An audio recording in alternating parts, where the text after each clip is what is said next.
Close your eyes for a moment.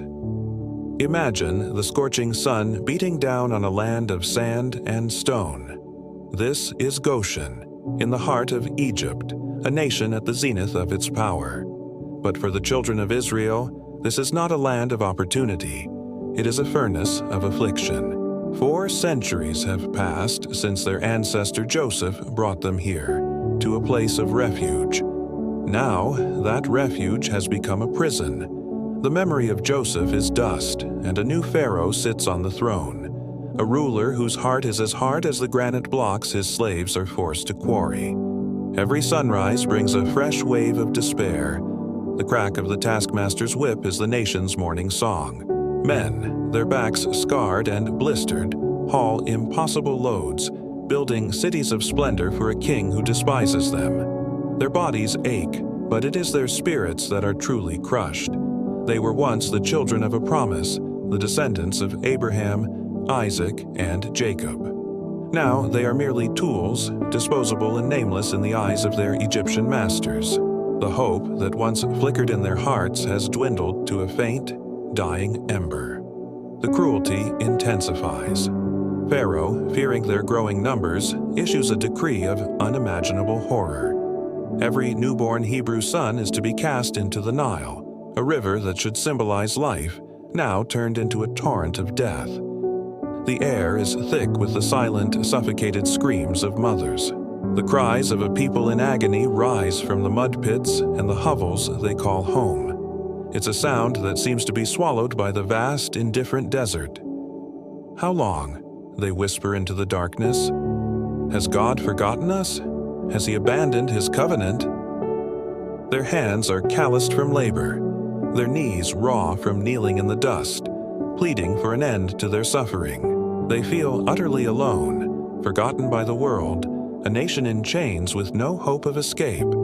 Their bondage is absolute, a seemingly permanent state of existence. But what they cannot see, what the mighty Pharaoh in all his glory cannot comprehend, is that their cries are not lost in the wind. Every tear that falls, every whispered prayer from a broken heart, is ascending. It is rising past the pyramids, beyond the reach of earthly kings, and reaching the very throne room of heaven. Even in the deepest, most suffocating darkness, no cry for help goes unheard. God hears. He remembers His promise. The groans of His people have reached His ears, and He has seen their oppression. The stage is being set, not for their extinction, but for their spectacular deliverance. A baby is floating in a basket on the Nile. A future leader is being raised in the very palace of the oppressor. The darkness in Egypt is profound, but it is about to be shattered by a light so brilliant it will redefine history. Because even when we are convinced we are lost in the deepest pit, that is precisely when God is preparing His greatest rescue. The story of freedom is about to begin.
Have you ever felt completely unqualified for something you were asked to do? Maybe a new job, a big project, or a new role in your family or community. You look in the mirror and think, "Me?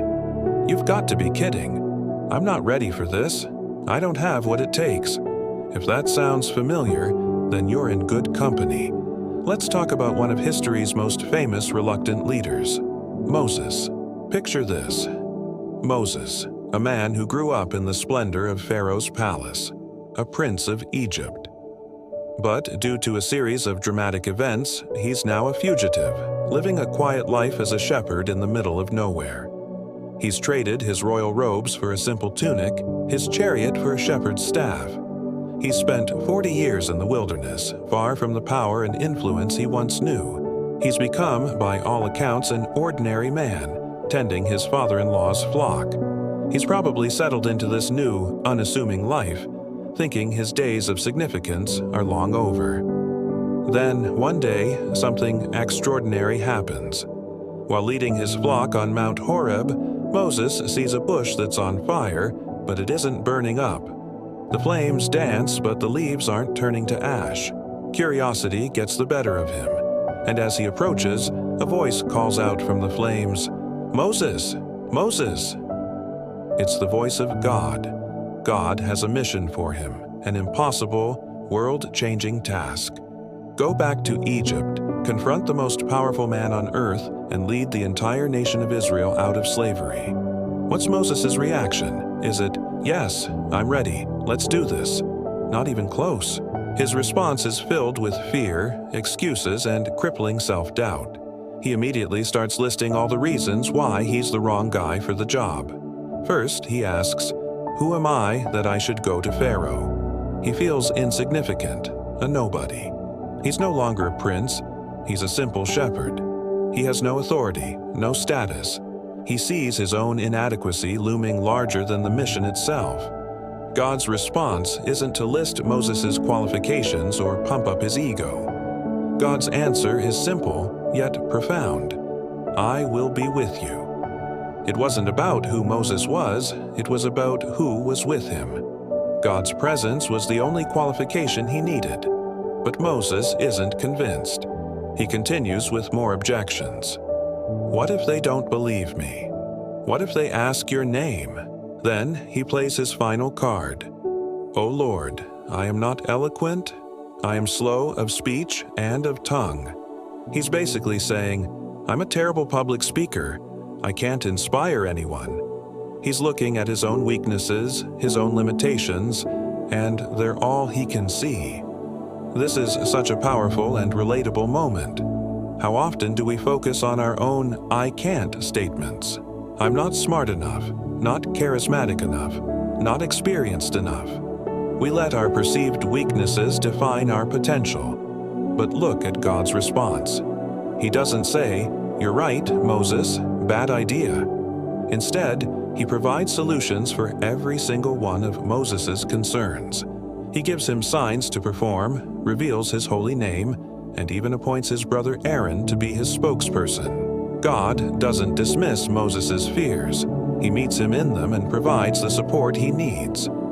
The story of Moses' calling isn't just an ancient tale. It's a timeless lesson for every single one of us. It shows us that God doesn't necessarily call the equipped. He equips the called. He seems to have a preference for using ordinary, seemingly unqualified people to accomplish extraordinary things. Why? Because when we are weak, His strength is made perfect. When we are aware of our own inability, we are forced to rely completely on His ability. True leadership, the kind that changes the world, doesn't begin with self-confidence. It doesn't start with a perfect resume or a flawless skill set. It begins with obedience. It begins with a yes, even when that yes is trembling and full of doubt. It's about taking that first step, trusting that the one who... Imagine an empire at the zenith of its power, a civilization that worships a pantheon of gods, a pharaoh whose heart is as hard as the stone of his pyramids. This is Egypt. But a cry has reached the heavens, the cry of a people enslaved, and their God is about to answer, not with a whisper, but with a storm. The story of the Exodus isn't just about freedom. It's a divine showdown. It begins at the heart of Egypt, the life-giving Nile. At Moses' command, the river, the very symbol of Egyptian prosperity, and the domain of their god Hapi turns to blood. The water becomes a sickening crimson tide, putrid and undrinkable. The fish die. The stench fills the air. This isn't just a miracle, it's a direct challenge. God declares, "Your source of life is under my control." This is just the first strike, the first of 10. Next, a slimy, croaking tide of frogs swarms the land. They are everywhere, in the palaces, in the bedrooms, in the ovens. The Egyptian frog goddess Heket, a symbol of fertility, becomes a source of revulsion. Pharaoh's magicians can replicate it, but they cannot remove it. Their power is a cheap imitation. Only the God of Israel has the power to both create and control. When the frogs die, they pile up in rotting heaps, a grotesque reminder of Egypt's helplessness. The message is clear: your gods are powerless.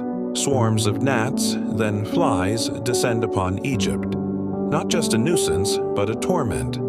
The gnats rise from the dust, a substance the Egyptians considered sacred, the domain of the earth god Geb.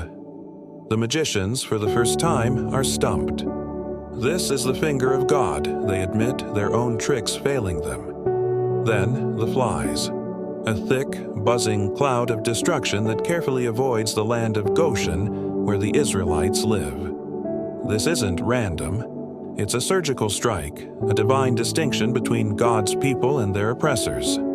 The plagues escalate, striking at the core of Egypt's economy and pride. A deadly pestilence wipes out their livestock, their horses, donkeys, camels, cattle, and sheep. Yet, not a single animal belonging to the Israelites is harmed. Then, boils. Soot thrown into the air by Moses becomes agonizing sores on every Egyptian, from the lowest servant to the high priests themselves, who can't even stand before Pharaoh. The plagues are becoming more personal, more painful. Then, the sky itself turns against Egypt. A storm of hail, unlike any ever seen, accompanied by thunder and fire, rains down destruction. It shatters trees, destroys crops, and strikes down anyone caught outside. Again, the land of Goshen is untouched, a safe haven in the midst of chaos. Pharaoh seems to relent, admitting his sin. But the moment the storm subsides, his heart hardens once more. Pride is a stubborn master. The devastation continues. A relentless swarm of locusts devours whatever the hail left behind, turning a once lush landscape into a barren wasteland. Egypt, the breadbasket of the ancient world, is stripped bare. Their god of agriculture, Osiris, is proven impotent. Then comes a darkness so profound, so thick it can be felt. For 3 days, a suffocating blackness smothers Egypt, paralyzing the entire nation. No one can move, no one can see. It is a terrifying glimpse of a world without the light of its creator. Yet, in the homes of the Israelites, there is light. These 9 plagues have been a systematic dismantling of Egypt's power, its economy, and its entire religious system. Each plague was a direct assault on a specific Egyptian deity, proving them all to be nothing more than idols. But Pharaoh's heart remains unyielding, and so the final, most devastating blow is prepared. A night of profound sorrow and ultimate deliverance. The death of the firstborn. It is a terrible judgment, yet it is also the price of freedom. This story reveals a fundamental truth. When God decides to act, no human power, no empire, no hardened heart can stand in His way. He fights for His people, and His power is absolute. Thank you for watching. If this story moved you, please consider liking this video and subscribing to our channel for more content that explores the depths of faith and history. We'll see you in the next one.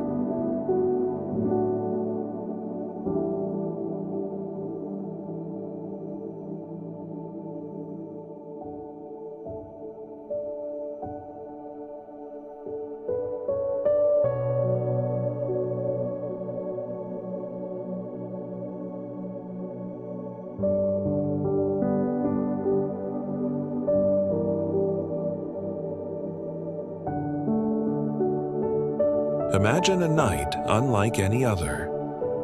Darkness hangs heavy over Egypt, but this isn't an ordinary night.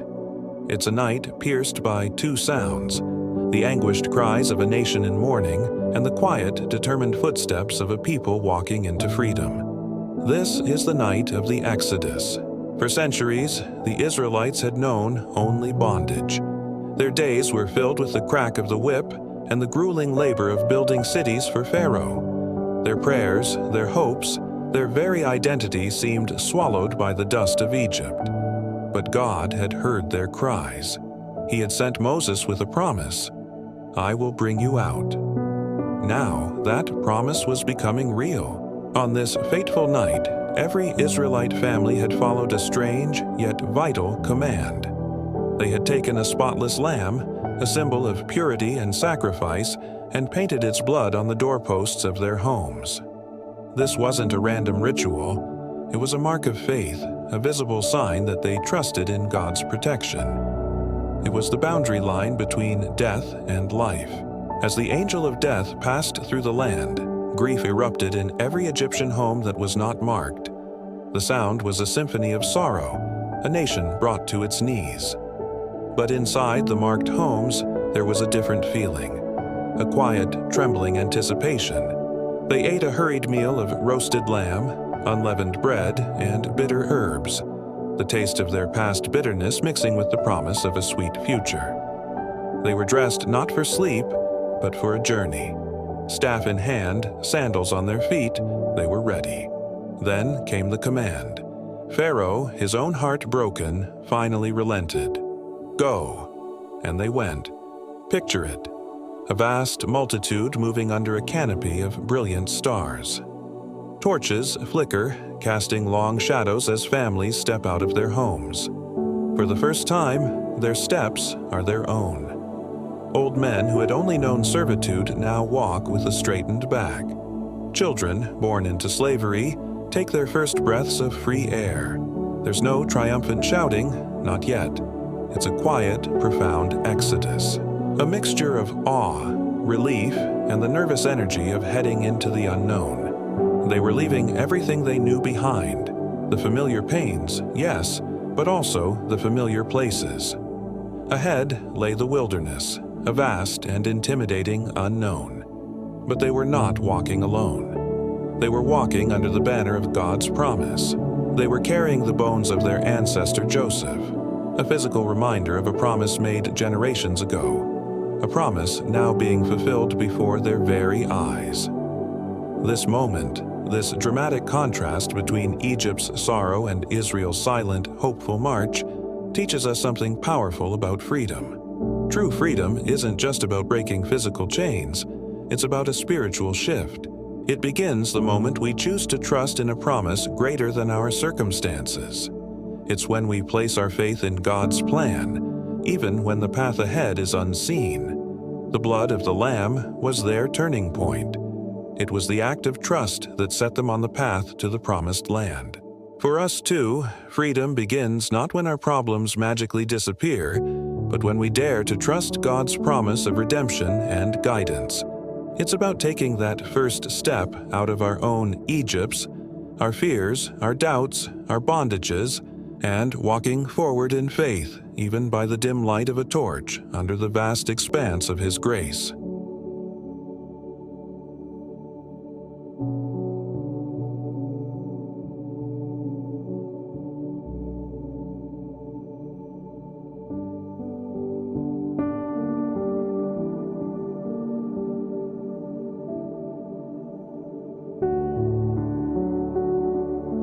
Imagine this. The air is thick with dust, the sun beats down relentlessly, and an entire nation is on the move. Millions of people freed from centuries of bondage are finally marching towards a new beginning. The taste of freedom is still fresh, a sweet, intoxicating promise of a future they could only dream of. They've left Egypt behind, a land of pyramids and pain, and are now journeying through the vast, unpredictable wilderness. The initial euphoria, the songs of liberation, begin to mingle with the quiet anxieties of the unknown. Where are they going? What will they eat? But for now, every step is a step away from slavery. They are following a pillar of cloud by day and a pillar of fire by night, a divine compass leading them forward. It feels like the hardest part is over, but they are about to discover that sometimes the first taste of freedom leads you straight into an even greater test. Back in Egypt, in the opulent halls of the palace, the silence is deafening. The celebrations have died down, replaced by a growing unease. Pharaoh sits on his throne, the cheers of his people now a distant, mocking echo. He looks around at his court, at the empty slave quarters, at the massive building projects now standing still. The economic reality begins to set in. Who will build the cities? Who will serve the masters? The 10 plagues, the loss of his own son, the weight of it all had broken him. But now, a familiar feeling begins to coil in his gut. Pride. That stubborn, venomous pride that refuses to admit defeat. "What have we done?" he mutters, the words seething with regret. "We have let Israel go from serving us." His advisors, seeing their own fortunes dwindling, are quick to agree, fanning the flames of his anger. The grief that had softened his heart has now hardened it into something far more dangerous. The decision is made. The command rings out through the palace and into the barracks. "Prepare the chariots!" It's a thunderous call to arms. 600 of the finest chariots in the empire, the pride of the Egyptian military, are readied. These aren't just wooden carts, they are the ancient world's equivalent of tanks. Fast, deadly, and designed for shock and awe. The best horses are harnessed, their breath misting in the cool morning air. Elite soldiers, the best of Pharaoh's army, strap on their armor, their faces grim and determined. Pharaoh himself, consumed by his rage, decides he will lead the charge. This is no longer just about reclaiming property, it's personal. It's about reasserting his power, his divinity. He will not be defied. He will not be made a fool of. He will drag them back, every last one of them. The ground begins to tremble. At first, it's a faint, distant hum, a vibration felt more than heard. The Israelites, camped by the sea with the wilderness at their back, look at each other with confusion. The hum grows into a rumble, then a deafening roar. A massive dust cloud appears on the horizon, growing larger and darker with terrifying speed. And then they see it. The glint of bronze in the sun, the banners of Egypt snapping in the wind, and the thundering hooves of thousands of horses. It's Pharaoh's army, the entire might of Egypt, bearing down on them. Panic erupts. They are trapped. The vast, impassable sea is in front of them, and the most powerful army on earth is behind them. There is nowhere to run. The freedom they had just begun to savor now feels like a cruel joke, a trap sprung by the very God who promised to deliver them. Their faith, so recently ignited, is about to be tested by fire and fear. This moment is a powerful reminder for all of us. Sometimes when we finally break free from something that has held us captive, a bad habit, a toxic relationship, a limiting belief, we think the battle is won. But often, that's when the real pursuit begins. The old patterns, the old fears, the old voices come chasing after us, thundering across the desert of our newfound freedom, determined to drag us back. It feels impossible, like being trapped between an army and an uncrossable sea. But it's in these moments, when we feel most cornered and helpless, that we are forced to look beyond our own strength and see where our true help comes from. It's a terrifying but necessary part of the journey.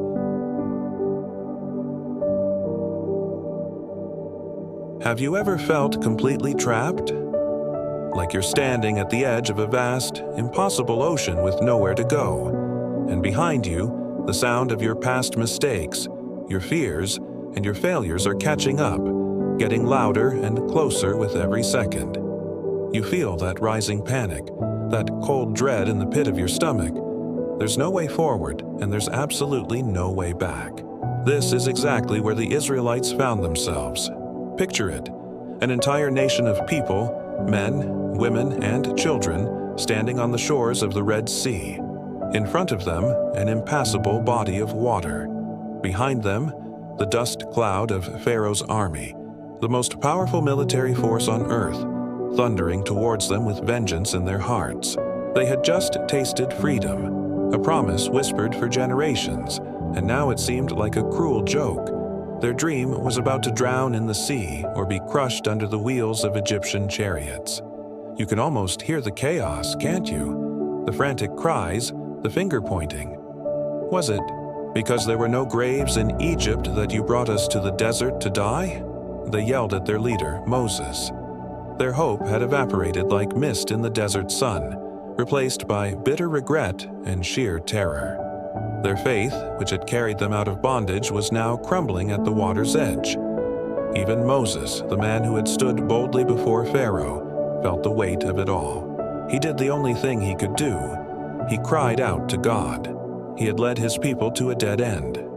But here's the beautiful, earth-shattering truth of this story. What looks like a dead end to us is often the very stage God has set for his greatest performance. It's in the moments when we have exhausted all our options, when our own strength has failed, when logic screams, "It's over." That's precisely where God steps in to begin his miracle. He doesn't just make a way. He makes a way where there is no way. God's response to Moses wasn't, "Why did you get them into this mess?" It was, "Why are you crying out to me? Tell the people to move forward." Forward? Forward into the sea? It must have sounded insane, but faith is often a step into what seems like absurdity. God commanded Moses to raise his staff, and as he did, an incredible thing happened. A strong east wind began to blow, not just parting the waters, but drying the seabed, creating a highway through the heart of the ocean. They didn't just escape. They walked through the impossible on dry ground, with walls of water standing like sentinels on their right and on their left. Think about that for a moment. God didn't just build a bridge over the sea. He didn't teleport them to the other side. He carved a path through their problem. He took the very thing that was meant to destroy them and turned it into the backdrop for their salvation. The sea, their terrifying obstacle, became the very instrument of their deliverance and the defeat of their enemies. So, if you feel trapped today, standing at the edge of your own Red Sea, maybe it's a financial crisis, a health diagnosis, a broken relationship, a career at a dead end, remember this. When you can't go back and you can't see a way forward, look up. This is not the end of your story. It's the beginning of God's. Your dead end is his starting line. It's the place where he loves to show his power, not by removing the obstacle, but by making a miraculous path right through the middle of it. So hold on, keep your eyes fixed on him, and get ready to walk forward on dry ground.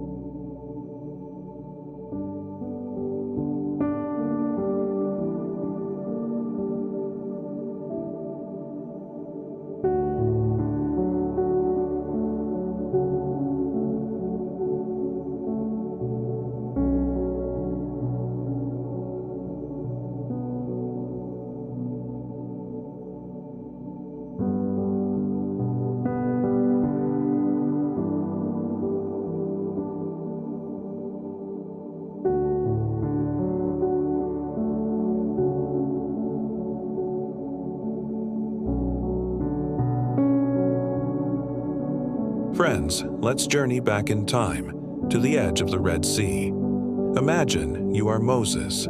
Before you, an impassable expanse of water. Behind you, the thunder of approaching chariots, the army of Pharaoh, relentless and closing in. Fear is a cold grip on your heart. Your people are panicking, their cries echoing in the salty air. All hope seems lost. It's a moment of absolute desperation. In that deafening chaos, a voice, calm and powerful, cuts through the noise.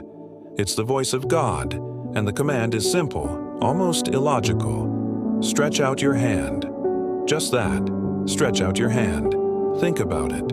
Not wait for a miracle, not pray for the waters to part. The instruction was an action, a command to act in the face of impossibility. Moses, holding his staff, a simple shepherd's tool, now a symbol of divine authority, obeys. He raises his arm, extending the staff over the churning sea. Can you picture the sheer, unyielding faith required in that single motion? He wasn't reacting to a miracle. He was initiating it. He was moving before the path was clear, trusting not in what he could see, but in the one who gave the command. And then it happens. A great east wind begins to howl, a wind so powerful it feels like the breath of creation itself. The water doesn't just recede, it splits. A chasm innovates in the sea, walls of water piling up on either side, a liquid canyon carved by divine might. Where there was once only a churning abyss, a path of dry ground emerges. Not muddy, not damp, but completely dry, as if it had been waiting there for centuries. The Israelites, moments ago trapped and terrified, now look on in stunned silence, in pure, unadulterated awe. The command to stretch out a hand unleashed a power that defied all logic, all laws of nature. It was a cinematic, world-altering event, born from a single act of obedience. So, what does this mean for us, right here, right now? We all face our own Red Sea moments. That impossible project, that broken relationship, that mountain of debt, that health crisis that seems insurmountable. We stand at the edge, with the chariots of our fears and doubts closing in behind us. And we pray, we wait, we hope for the waters to part. But the lesson from Moses is profound. Faith isn't just passively waiting for the sea to split. True, active faith is stretching out your hand while the waters are still raging. It's taking that first step before you can see the path. It's starting the business, making the phone call, offering the apology, enrolling in the class. Not because the outcome is guaranteed, but because you are obeying a deeper call. A divine nudge in your spirit. Your staff might be your talent, your idea, your courage, your willingness to try. When you feel that call to stretch out your hand, don't hesitate. Don't wait for certainty. Raise your hand in faith. Act on the prompting, because it is in that very act of obedience, in that step into the unknown, that you invite God to do the impossible, to part the waters in your own life and reveal a path where there was no way.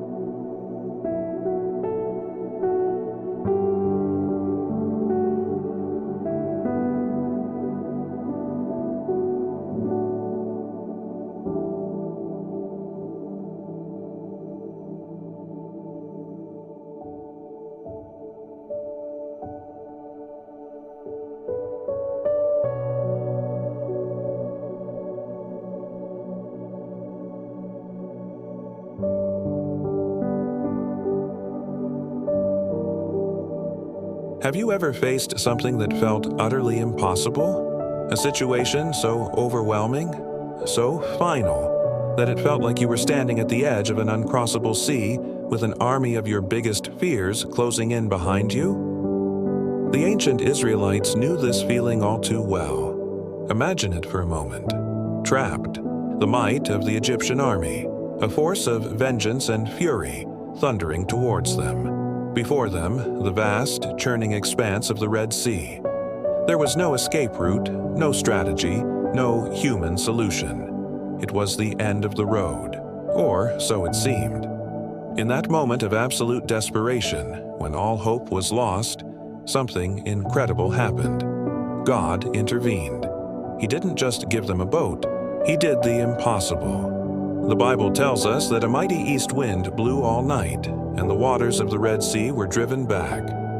A pathway of dry land appeared where a moment before there was only impassable water. Now, try to truly picture yourself there. Feel the damp, salty spray on your face. not from crashing waves, but from towering walls of water held back on either side of you. Look up at these liquid cliffs, teeming with fish suspended in their aquatic world, yet held in place by a power beyond comprehension. The ground beneath your feet is solid, dry.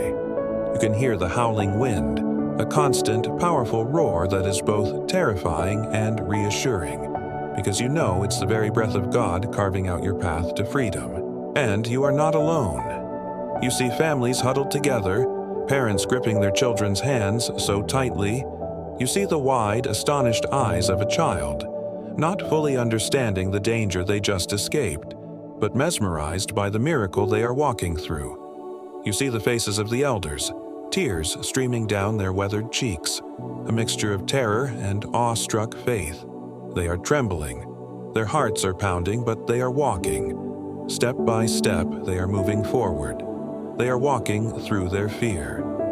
Guiding them through the darkness of the night is a pillar of fire, a colossal, supernatural torch that glows with divine light, pushing back the shadows and warming them against the chilling wind. It's a constant reminder that they are not just escaping, they are being led.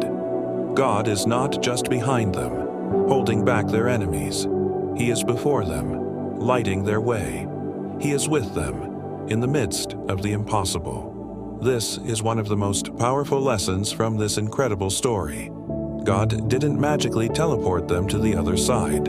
He didn't make their fear disappear.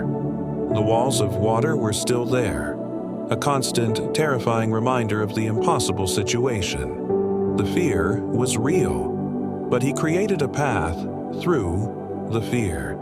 He walked with them, step by trembling step, from the shore of despair to the shore of deliverance. Our lives can often feel like that. We face our own Red Seas, a daunting diagnosis, a financial crisis, a broken relationship, a future that feels uncertain and scary. We pray for God to just remove the problem, to make the sea vanish. But more often than not, He doesn't remove the sea. Instead, He parts it. He creates a path for us to walk through the very thing that terrifies us. He doesn't always take away our fear, but He gives us the courage to walk through it, promising to hold back the threatening waters and to light our way forward. So, if you're standing at the edge of your own impossible sea today, with fear closing in, remember this: look for the path. It might not be the easy way out you were hoping for, but it will be a way through. God is not asking you to not be afraid. He is asking you to trust Him and take that first step onto the dry ground He has prepared for you. He will lead you through it. The sand is still damp beneath their feet, the towering walls of water still trembling on either side. A whole nation, millions strong, has just walked through the heart of the sea on dry ground. Can you imagine the relief, the awe, the sheer disbelief? They've made it. They are on the other side. Freedom, real and tangible, is just ahead. But the story isn't over. The sound of thunder isn't from the sky, but from the earth. The pounding of hooves, the rumble of chariot wheels, the war cries of an empire furious at its loss. Pharaoh's army, the most formidable military force on the planet, has not given up. They see the path, the same miraculous highway that delivered the Israelites, and they charge into the chasm. For a moment, it must have seemed like the miracle was for them too. The path holds. The walls of water stand firm. They surge forward, a terrifying wave of bronze and iron, confident in their power, convinced they can drag tater prey back to bondage. From the far shore, the Israelites watch in terror. The freedom they just tasted feels like it's about to be snatched away. Their enemies are in the very heart of the sea, closing the distance. Was this it? Was this whole escape just a setup for a final, inescapable slaughter? All their hopes, all their prayers, seem to hang by a single, fragile thread. This is the ultimate confrontation, not just between slaves and masters, but between faith and force, between the God of the oppressed and the gods of the oppressor. Then, as the dawn begins to break, painting the sky in hues of orange and red, the Lord speaks to Moses. The instruction is simple, yet it holds the weight of history. Stretch out your hand over the sea. Moses, the humble shepherd who became a prophet, stands at the edge of the water. He doesn't hesitate. He raises the staff, the same simple piece of wood that has become a conduit for divine power. It's not a gesture of aggression, but one of command, of finality. He lowers his hand, and in that instant, the laws of nature so miraculously suspended are restored with terrifying force. The liquid walls, held back by a power beyond understanding, lose their form. It's not a gentle merging, it's a catastrophic collapse. 1 billion tons of water, a liquid mountain, crashes down. The roar must have been deafening, a sound that shook the very foundations of the earth. The chariots, the horses, the soldiers, the pride of Egypt, are caught in a liquid avalanche. There is no escape. The path that was a highway to salvation for God's people becomes a watery grave for their enemies. The same sea that parted to give life now closes to deliver justice. It's a powerful, sobering truth. The very thing that saves God, as people, is what destroys those who set themselves against His will. As the sun fully rises, the Israelites look out over a now calm sea. The water, which just moments ago was an instrument of terrifying judgment, is now peaceful. The bodies of their once feared captors wash upon the shore. The threat is gone. Not just for a day, not just for a year, but forever. This wasn't just a military victory, it was a divine declaration. It was the definitive end of their slavery and the true beginning of their journey as a free people. The Red Sea became the boundary line between their past of bondage and their future of promise. It stands as an eternal symbol that when God makes a way for His people, that same way can become a barrier that no enemy can cross.